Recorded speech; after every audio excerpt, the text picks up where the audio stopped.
Thank you for joining us. Welcome again to our second ever TIME100 Impact Dinner, celebrating the leaders shaping the future of AI. Few stories have captivated our newsroom or our readers' attention like AI. Our purpose in creating the TIME100 AI is to foster a dialogue between leaders and to share their perspectives with Time's readers.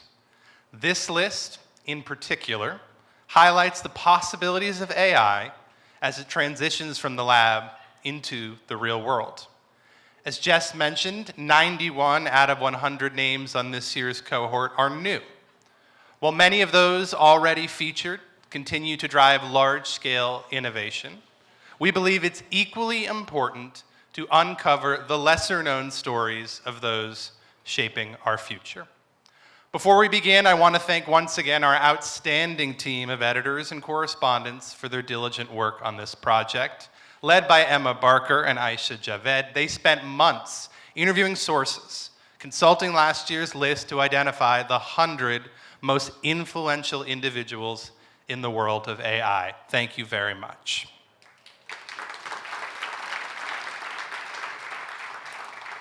It is now my pleasure to introduce tonight's panel. We will hear from Cognizant CEO Ravi Kumar S., along with 3 of our 2024 TIME100 AI honorees. Chinasa T. Okolo, Fellow at the Center for Technology Innovation at the Brookings Institute. Elizabeth Kelly, Director of the U.S. Artificial Intelligence Safety Institute, and Ray Kurzweil, Inventor, futurist, and author. Please join me in welcoming them as we dive into the transformative power of AI.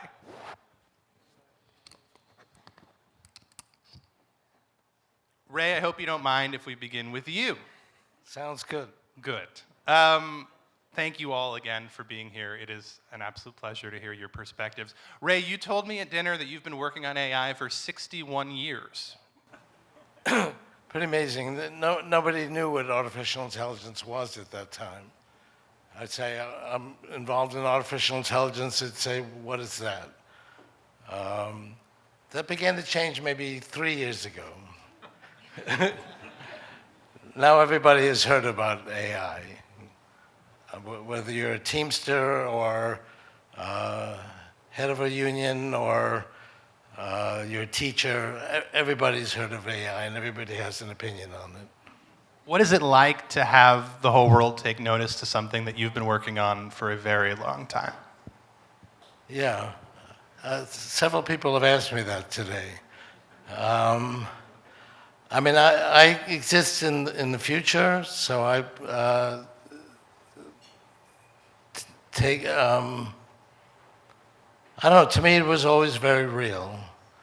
And I was actually convinced we would end up where we are today at this time. But for most people it was like something that's very abstract. Nobody really took it seriously until now. And people are convinced it's going to either endow us with things we'd never had before, or it's going to kill us. But no one's really thought about it until recently. Speaking of something unprecedented, Elizabeth, with apologies, let's talk about the election. You've raised alarms around AI's ability to support content manipulation. How are you seeing that play out in the 2024 campaign, and what should we be watching for? So I have to give my usual #hack disclosures.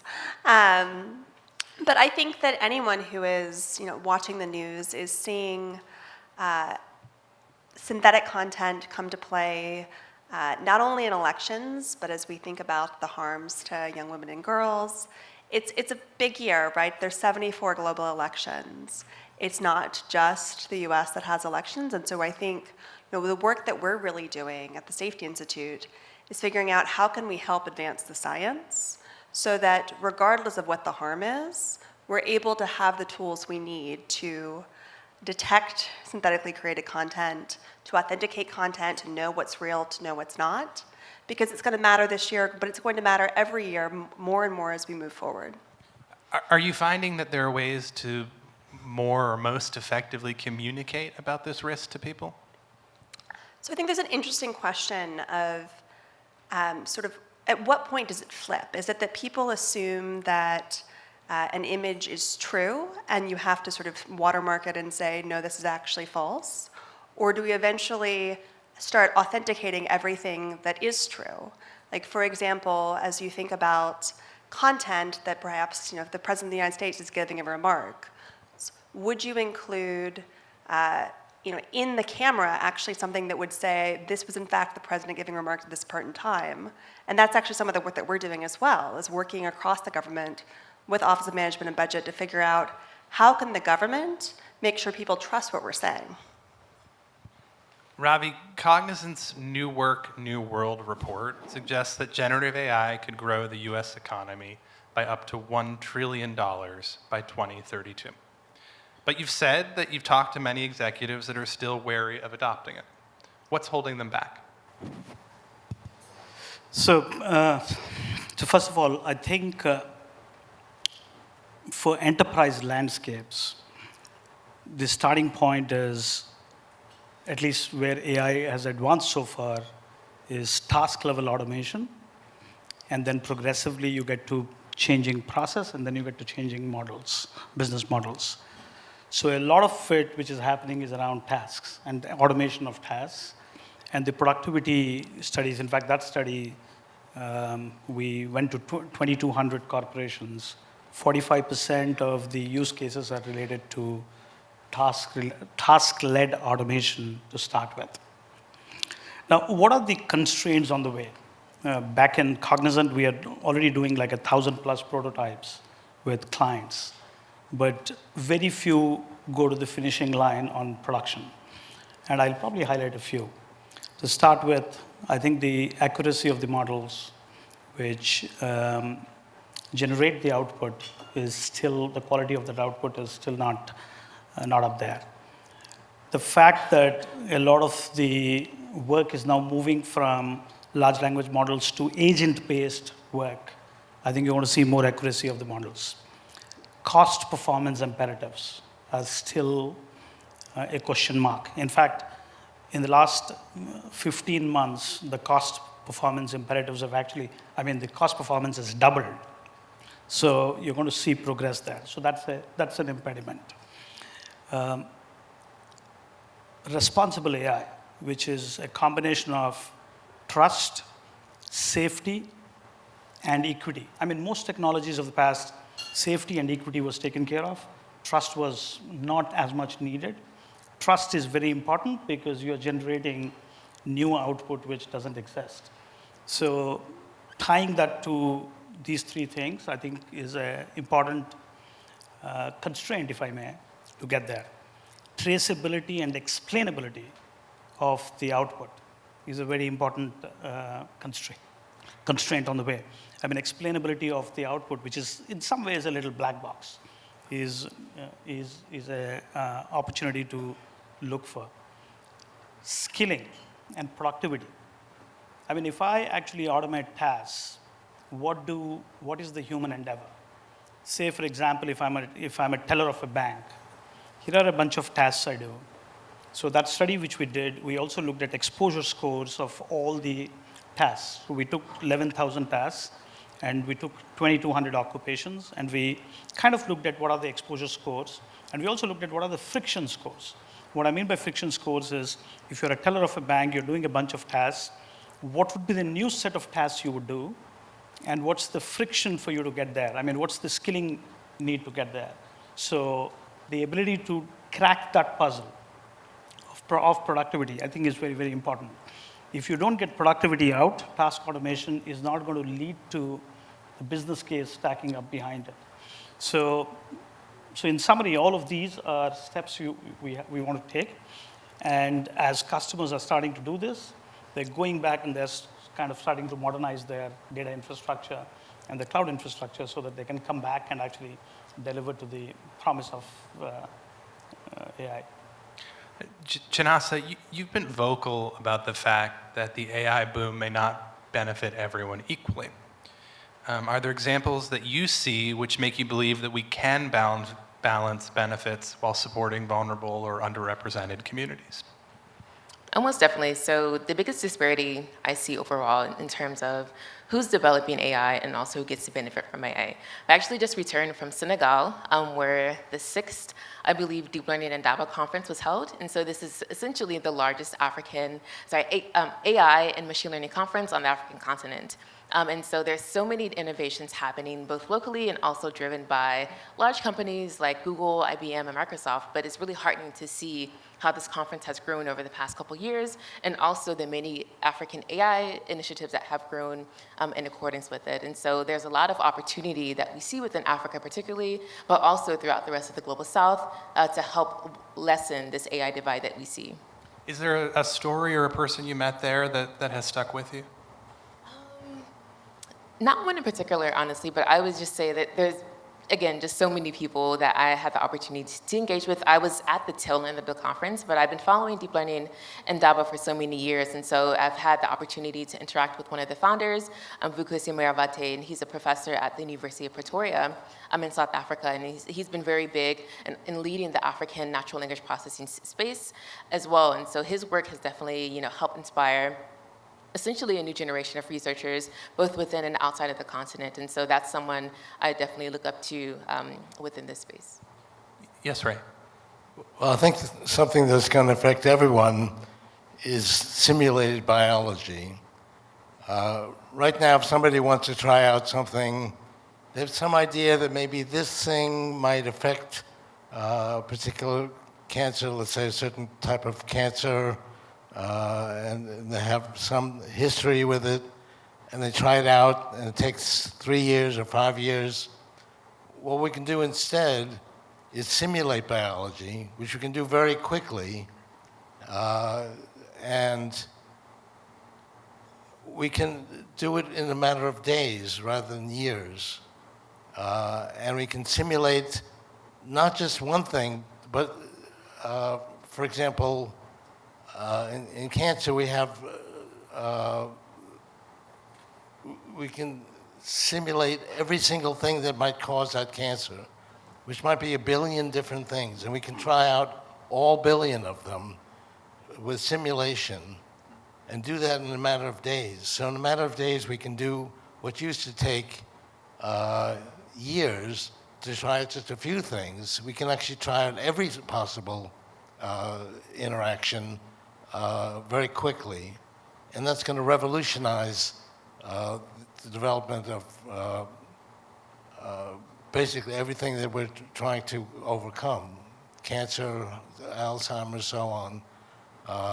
We're going to see fantastic. There's already some things that are on the market that are being tested already that use this simulated biology. Elizabeth, do you get the sense that lawmakers are still playing catch up when it comes to some of the possibilities that we're talking about, but also the risks when it comes to AI? Yeah. Well, I'll get Elizabeth, but Ray, why don't you jump in if you want to? I would say that lawmakers have been focused on this for a while. I think that there's a bit of a misconception that, for example, the executive order was the first thing the Biden administration did on this, and it's been a focus from the very beginning. You think about the AI Bill of Rights that was put out, focusing on privacy and discrimination, how do we protect Americans, the AI risk management framework used by businesses across the globe that my colleagues at NIST worked on. And I think there's a very acute appreciation of both the risks and the benefits. The president likes to use the phrase promise and peril, which I think pretty well captures it, because we are incredibly excited about simulated biology and drug discovery and development while being aware of the flip side risks. And I also think there's been a real focus on how do we bring the experts into the government, sort of a whole of government talent surge, so that we can keep pace with this incredibly rapidly developing technology. I'll just yes, say Ray. one thing, that a lot of people are against AI because they think it's going to bring possibly fatal flaws to humanity.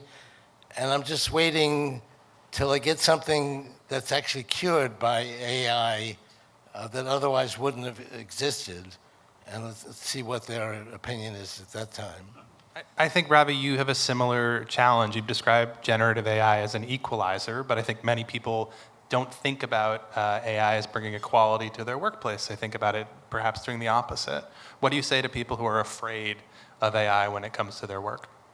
So I certainly think it's an equalizer because if you go back to any tech disruption which has happened in the last 40 or 50 years, the access to those technologies was powered by skills. And skills, in some ways, has been powered in undergrad degrees. And it was honestly a big divide. The template of the Industrial Revolution was for the first 20 to 25 years, you go to schools. For the next 50 years, you work, and then you retire. That template is out of the window.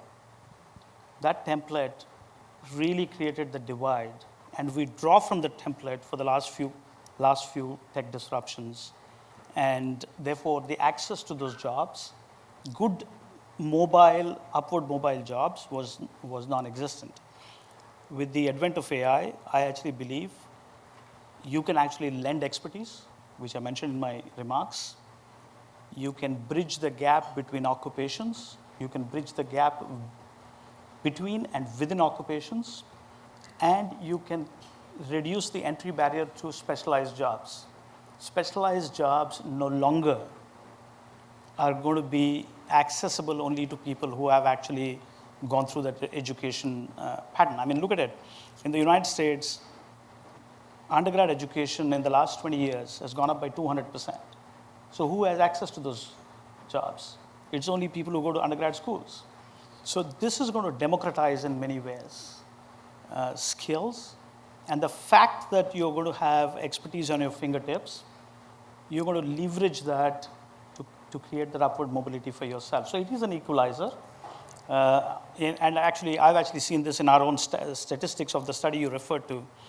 The top 50 percentile of knowledge workers gained only 17% productivity. And it's a study we did. The bottom 50 percentile gained 37%. So you are actually going to bridge that gap. And you are going to make sure that the expertise which you can gain out of AI, which is actually available on demand, the most powerful use case for AI is going to be in education. A personal tutor. It's going to be the biggest it's going to be the biggest use case. So if we can channel that whole thesis, we're going to bridge the divide, and it's going to be an equalizer. Going back to science and technology, which Ray spoke about, if you go back to the last, let's take the information age. The information age happened in the 90s. It happened because semiconductor manufacturing went cheaper and cheaper, and it led to a productivity boom. But technological advances never actually contributed back to science. Science contributed to technology. Technology never contributed back to science. We're going to see that flywheel now. You're going to see improvements in material sciences, improvements in biological sciences, improvements in chemistry, which took us 50, 60 years. That you're going to shrink, that cycles you're going to shrink by using AI and pushing it back to science, and science pushing it back to AI. Chinasa, Ravi talks about bridging the gap. One of the problems that you've worked on is the limited diversity of languages that are informing AI models. When it comes to bridging that gap, are you seeing any signs of improving? It's a bit hard to say just because prominent, let's say, general purpose AI systems like ChatGPT and others don't necessarily represent African languages particularly very well. They have made a lot of progress in Indian languages, fortunately. But a lot of this work is being led by grassroots communities, again, that are based within the African continent. And so they're having to do this legwork, many of them, without the necessary support and funding that is needed to actually scale these innovations and ensure that, people can access them equitably. And so it's definitely a mixed bag, but we have seen a lot of progress, especially within the past year or so. Ray, we were talking at dinner, and what undergirds all of this growth is the exponential growth of computational power. I know it's something that you're very excited about. I'd love if you could give us the kind of century-long perspective of what we're witnessing. Well, I had a nice graph, which I'll describe. It basically goes like this. And it started out in 1931. The power of a computer was, it provided 0.00007 calculations per second per dollar. Now it provides 500 billion calculations per second per dollar. That's a 75 quadrillion-fold increase for the same price. And that's why, I mean, I predicted that we'd have this revolution happening about now in 1999. Stanford held a conference thinking that that was an incorrect assumption. They had several hundred AI experts come to Stanford, and they said it would take 100 years for this to happen. And most of those now have said that they were, that 25 years was about correct. So it's growing exponentially. I mean, think about this revolution 2 years ago. It was quite exciting, but nothing compared to today, with just 2 years having gone by. Think of what it's going to be in 2 years from now, and 2 years from then. We'll have AGI, automatic general intelligence, probably by 2029. Most people actually think it's going to happen sooner than that, but that's only 6 years from now. But it's not going to compete with us.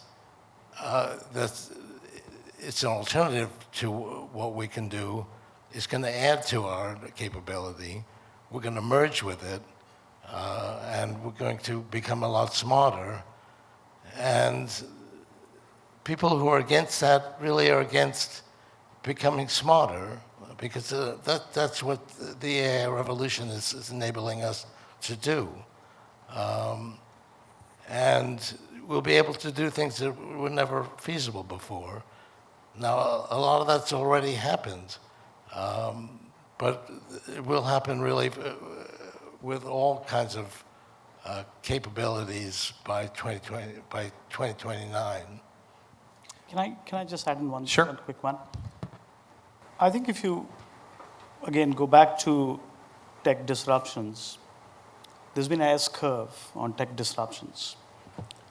This is going to be a sharper S-curve.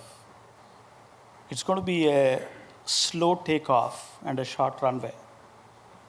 And that's because economists, when they predict disruptions, tech disruptions, they use a diffusion model.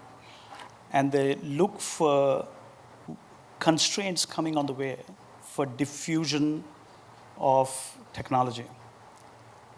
The diffusion is going to be much more efficient this time because there's no barrier for skills.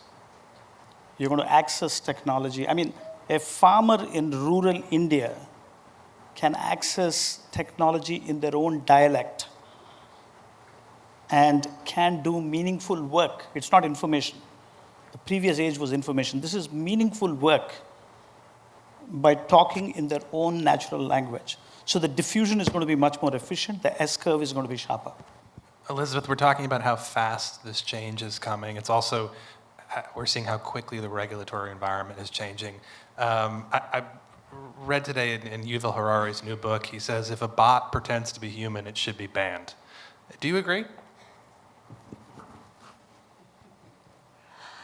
I think that there are many open questions about what the regulatory environment here should look like. I think it's not a coincidence that the approach that we have taken is that because there's such amazing potential with this technology and we don't want to stifle that innovation, we've really set ourselves in sort of an intensive information gathering mission. So for the underlying technology, it's focused on what is happening, keeping an eye on the horizon, working with the companies to test the models, so that we can be nimble, we can be educated, and we can be ready when regulation makes sense at that level. Chinasa, I'm going to give you the last word here.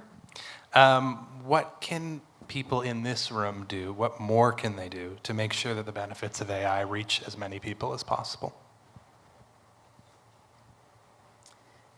Yeah, this is a very broad question, but I think really just being very critical in terms of, one, how you're developing AI and also applying it. I think a lot of times you talk about the benefits that AI has brought, to people, and a lot of these people are honestly concentrated in one region of the world, and so we really have to look back, or maybe like step back and think broader in terms of how can we ensure that people, and the African continent, in South America, in South Asia, Southeast Asia, how can they benefit from these technologies without necessarily exploiting them in the process? And so this is something I consider a lot in my work as well. Thank you. Ray, Elizabeth, Ravi, Chinasa, thank you so much for being here. We appreciate it.